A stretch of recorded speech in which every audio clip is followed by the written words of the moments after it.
Red রোডে 7 দিন রাস্তা বন্ধ করে যখন প্রধানমন্ত্রীর যোগব্যায়ামের মঞ্চ তৈরি হয় তখন সেটাকে বলা হয় ঐতিহাসিক অনুষ্ঠান। কিন্তু একই রাস্তায় 1 ফোঁটা জলে যখন কেউ নামাজ পড়তে চান তখন তাকে শুনতে হয় পাকিস্তানে চলে যাও। এই দ্বৈত মানদণ্ডের পেছনে আসলে কি লুকিয়ে আছে এবং কেন আন্তর্জাতিক মানবাধিকার সংস্থাগুলো এখন ভারতের বিরুদ্ধে নির্মম বহিষ্কার ও নাগরিকত্বের সংকট নিয়ে তদন্ত চালাচ্ছে?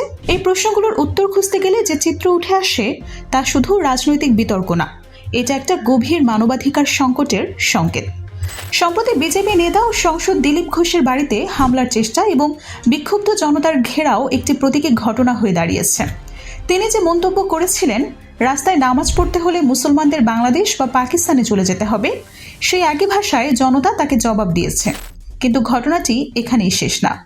ঠিক এই সময়ে আন্তর্জাতিক মানবাধিকার সংস্থা হিউম্যান রাইটস ওয়াচ একটি বিস্ফোরক প্রতিবেদন প্রকাশ করেছে, যেখানে বলা হয়েছে ভারতীয় কর্তৃপক্ষ আইনি প্রক্রিয়া ছাড়াই নাগরিকত্ব যাচাই না করেই বাংলাভাষী মুসলমানদের জোরপূর্বক বাংলাদেশে ঠেলে দিচ্ছে।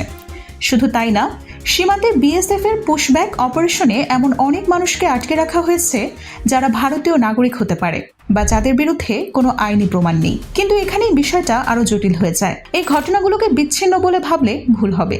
এর পেছনে একটি সুপরিকল্পিত কৌশল কাজ করছে, যাকে রাজনৈতিকভাবে ডিটেক্ট, ডিলিট, ডিপোর্ট নীতি বলা হচ্ছে। পশ্চিমবঙ্গের বিজেপি নেতা শুভেন্দু অধিকারী যে নীতির কথা বলেছেন তারই বাস্তব রূপ দেখা যাচ্ছে আসাম থেকে শুরু করে বাংলার সীমান্ত পর্যন্ত। মূলত একটি গোষ্ঠীকে অবৈধ বলে চিহ্নিত করা হচ্ছে, বিশেষ করে বাংলাভাষী মুসলমানদের। কিন্তু আইনি প্রক্রিয়া ছাড়া কাউকে অবৈধ বলে ঘোষণা করা এবং তাকে রাষ্ট্রহীন করে দেওয়া আন্তর্জাতিক আইনের চরম লঙ্ঘন। হিউম্যান রাইটস ওয়াচ স্পষ্ট করে দিয়েছে, জোরপূর্বক বহিষ্কার, ফোর্সড ডিপার্টেশন ছাড়া কোনো বিকল্প নেই এবং এতে শিশু, নারী, বৃদ্ধ কেউ রক্ষা পায় না। এরপর সামনে আসে আরও গুরুত্বপূর্ণ তথ্য।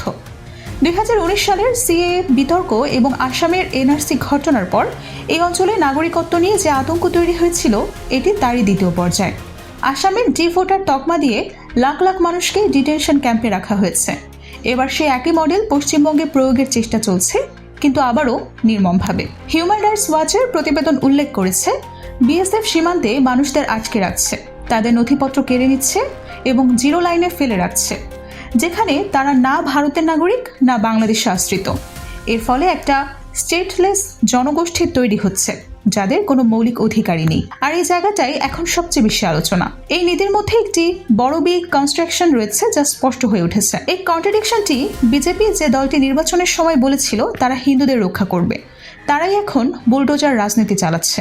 কিন্তু লক্ষ্য করলে দেখা যাচ্ছে উচ্ছেদ হওয়া হকারদের 90% হিন্দু সম্প্রদায়ের। শিয়ালদা, হাওড়া, হাবড়ার মন্দির ভাঙা, দমদমের ঠাকুরের ছবি বিক্রেতা উচ্ছেদ, এগুলো কি ক্ষমতাসীন দলের নিজেদের ভোটারদের বিরুদ্ধে অভিযান না? অন্যদিকে ধর্মীয় ক্ষমতাশালীদের বিরুদ্ধে আইনের ছোঁয়া নেই। অভিষেক বন্দ্যোপাধ্যায়ের বাড়িতে অবৈধ নির্মাণ নিয়ে নোটিশ দেওয়া হলেও 7 দিন নয় 24 দিন পেরিয়ে গেলেও বুলডোজার যায়নি। কিন্তু গরিব হকারদের 10 মিনিটের নোটিশ দিয়ে ঘর ভেঙে দেওয়া হচ্ছে। এটা কি শুধুই আইনের শাসন নাকি আর্থিক শ্রেণীভিত্তিক সন্ত্রাস? হিউম্যান রাইটস ওয়াচের প্রতিবেদন শুধু একটি চিৎকার না, এটি ভারতের জন্য একটি গুরুতর কূটনৈতিক চ্যালেঞ্জ। বাংলাদেশের সাথে ভারতের সম্পর্ক ইতোমধ্যেই জটিল। এমনিতেই বাংলাদেশে রোহিঙ্গা সংকট চলছে, সেখানে যদি ভারত নিজেদের নাগরিকের বা বাংলাভাষী মুসলমানদের ছেড়ে দেওয়া শুরু করে তাহলে দুই দেশের মধ্যে সম্পর্ক আরও তলানিতে যাবে। এশিয়া অঞ্চলের উপপরিচালক মীনাক্ষী গাঙ্গুলি যে ভাষায় ভারত সরকারকে সতর্ক করেছেন নির্মম বহিষ্কার বন্ধ করুন, সেটা সাধারণত কোনো গণতান্ত্রিক দেশের জন্য ব্যবহার করা হয় না। এটা সেই ভাষা যা সামরিক শাসন বা কর্তৃত্ববাদী রাষ্ট্রের জন্য ব্যবহৃত হয়। কিন্তু আন্তর্জাতিক বিশ্লেষকরা এখন অন্য প্রশ্ন তুলছেন। সীমান্তে যখন মানুষদের আটকে রাখা হচ্ছে, যখন হকারদের ঘর ভাঙা হচ্ছে, তখন একটা প্রতিরোধও গড়ে উঠছে। দিলীপ ঘোষের বাড়িতে হামলার চেষ্টা সেই প্রতিরোধেরই একটা প্রকাশ। কিন্তু তার চেয়েও গুরুত্বপূর্ণ হলো সাধারণ মানুষের সচেতনতা। ছাত্ররা প্রশ্ন তুলছে, যখন নিট পরীক্ষায় প্রশ্নপত্র ফাঁস হচ্ছে, তেলের দাম বাড়ছে, বিদ্যুতের বিল অস্বাভাবিক হারে বাড়ছে, তখন যদি প্রশ্ন করা হয় তাহলে কি তাদেরকেও পাকিস্তানে পাঠিয়ে দেওয়া হবে? এই প্রশ্নগুলো দেখাচ্ছে যে মানুষ এখন বুঝতে পারছে পাকিস্তান পাঠানোর হুমকি শুধু সংখ্যালঘুদের জন্য না, এটি যে কোনো প্রতিবাদকে দমন করার একটি হাতিয়ার। আর এই জায়গাটা এখন সবচেয়ে বেশি আলোচনায়। এখানে একটি গভীর রাজনৈতিক কৌশল কাজ করছে। বুলডোজার এখন শুধু একটি যন্ত্র না, এটি হয়ে উঠছে একটি রাজনৈতিক প্রতীক যা বলে দেয় ক্ষমতা কার হাতে। আইনি প্রক্রিয়া, আদালত, ন্যায় বিচার এসবকে বাইপাস করে সরাসরি শারীরিক ধ্বংসযজ্ঞের মাধ্যমে ভয় তৈরি করা হচ্ছে। কিন্তু এই কৌশলের মধ্যেই বিপদ লুকিয়ে আছে। যখন আইনের শাসনের জায়গায় বুলডোজারের শাসন প্রতিষ্ঠা পায়, তখন ক্ষমতার অপব্যবহারের কোনো সীমা থাকে না। আজ যারা সংখ্যালঘুদের টার্গেট করছে, কাল তারা যে কোনো বিরোধীকে টার্গেট করতে পারে। আজ হকার, কাল শিল্পপতি, কেউ নিরাপদ না। আপনার কি মনে হয় এই ডিটেক্ট ডিলিট ডিপোর্ট নীতি শুধুই অভিবাসন সংক্রান্ত, নাকি এটি একটা বড় পরিকল্পনার অংশ যেখানে নির্দিষ্ট একটি জনগোষ্ঠীকে অর্থনৈতিক ও রাজনৈতিকভাবে দুর্বল করে দেওয়া হচ্ছে? যদি এই প্রক্রিয়া চলতে থাকে তাহলে ভবিষ্যতে কি হবে? প্রথমত, সীমান্তে একটা মানবিক বিপর্যয় তৈরি হবে। হাজার হাজার মানুষ না এদেশের না ওদেশের জিরো লাইনে আটকে থাকবে। দ্বিতীয়ত, ভারতের নাগরিকত্বের ধারণা নিজেই প্রশ্নবিদ্ধ হয়ে পড়বে। যদি জন্মসূত্রে নাগরিকত্ব নিরাপদ না হয়, তাহলে কার কি নিশ্চয়তা আছে? একটু ভেবে দেখুন। তৃতীয়ত এবং সবচেয়ে গুরুত্বপূর্ণ, এটি একটা বড় আঞ্চলিক সংঘাতের দিকে নিয়ে যেতে পারে।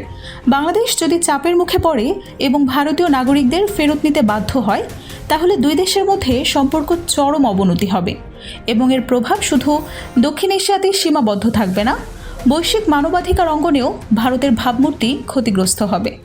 আর যদি পরিস্থিতি আরও খারাপ হয়, তাহলে এর প্রভাব শুধু একটি দেশে সীমাবদ্ধ থাকবে না, সমগ্র দক্ষিণ এশিয়ায় একটি অস্থিরতা ছড়িয়ে পড়তে পারে, যেখানে সংখ্যালঘুরা কোথাও নিরাপদ না। এখন পুরো বিশ্বের নজর এই সীমান্তের দিকে। পরবর্তী কয়েক মাসে ভারত সরকার কী পদক্ষেপ নেয়, আইনি প্রক্রিয়া মেনে চলে নাকি বুলডোজার ও বহিষ্কারের রাজনীতি চালিয়ে যায়, সেটাই এখন সবচেয়ে বড় প্রশ্ন। এই পুরো ঘটনাকে আপনি কিভাবে দেখছেন?